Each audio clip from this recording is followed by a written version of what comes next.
Beautiful Sunday afternoon at Forest Lawn Cemetery here in Norfolk, Virginia. It is cloud cover, but it's 64 degrees, a little breeze. It's a beautiful afternoon to be out at your local cemetery. During the pandemic, this is the place to be. There's absolutely nobody in here, so you don't have to worry about social distancing, and you can get some exercise and enjoy some history as well. All right, we're going to be talking about Charles Ashburner. He is the first U.S. City manager in history of North America, so this guy is very important. Charles Ashburner was Norfolk's first city manager from 1918 to 1923.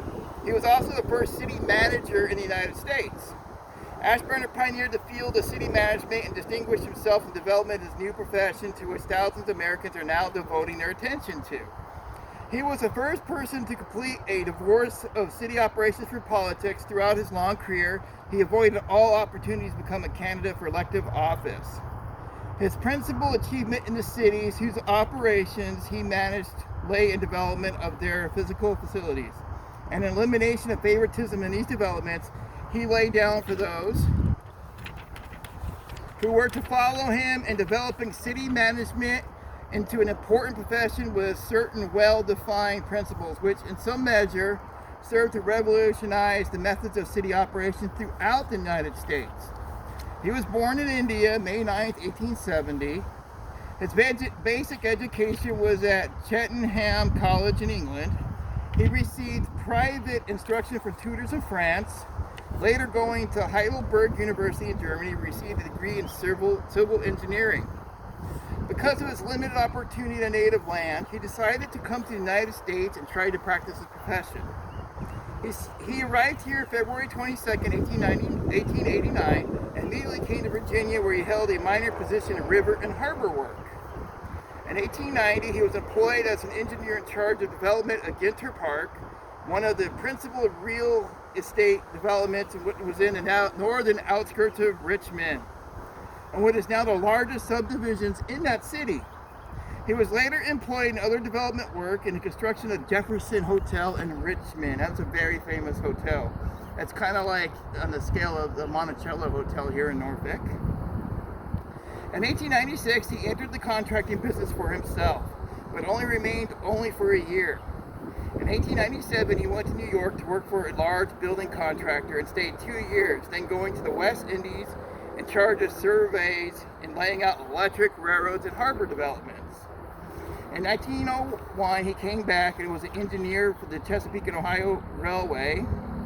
And in 1908, he became the first city manager in the United States at Staunton, Virginia.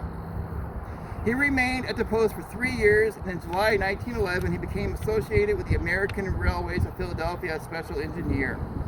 He resigned his position on December 8, 1913, and the next day became a city manager of Springfield, Ohio, where he would serve for nearly 4 years. From his varied experiences, he has accumulated knowledge of American standard of public developments, which combines his own knowledge to give him leadership in a new field of city management. At this time, the citizens of Norfolk in considerable numbers had begun to organize to seek a change in the management of city affairs. They had tired of political methods employed by those who had controlled the government. They sought a new charter which would eliminate those political considerations and would place the city affairs on a more business-like basis and on a plane more with the fast-moving development of the country. The new charter was finally adopted, setting up a commission manager form of government, and those in charge of the revolt began to look about for an executive to take over the reins of the new government. Who was more better for this position than Charles? He had distinguished himself as a pioneer in his field and was adding to his reputation by the manner in which he was conducting the affairs of the city of Springfield. So it was natural that he should have been offered the Norfolk post, and he accepted. The new charter became effective September 1st, 1918. He took the office at that time.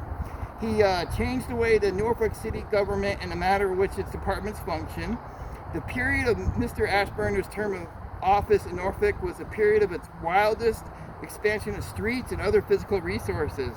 He developed a system of streets that was a sharp departure from the old system of building streets by piecemeal, largely to serve the ends of politics. What he meant by that is the politicians used to expand their neighborhoods so they could get more votes to stay in office in certain areas of the city. He put an end to that.